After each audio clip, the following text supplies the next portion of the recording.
2 օր առաջ լրացավ 4-ամյա տարելիցը, որ այս իշխանությունն իր գլխավոր պարտավորությունը չի կատարել, դավաճանել է և Հայաստանի ինքնիշխան տարածքում թույլ է տվել օկուպացիա։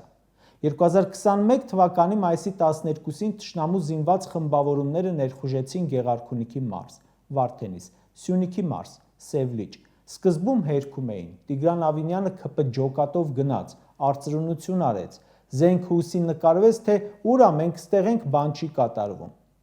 Մինչ այսօր թշնամին այնտեղ է, ամրաշինական աշխատանքներ է կատարել ու չի պատրաստվում հեռանալ։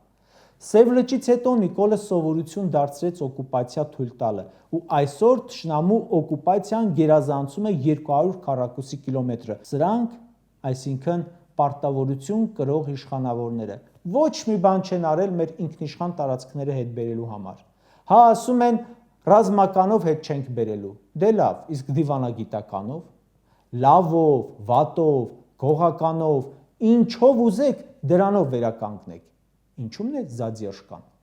Չեք անում, այդպես էլ չեք անում, կամ չեք կարող անել, կամ չեք ուզում, վեճները չի։ Դա էլ հասկացանք, անկարող եք որևէ ձևով որևէ հարց լուծելու, միայն լեզուներիդ եք զոր տալիս, էն էլ երկրի ներսում, ձերը էտա։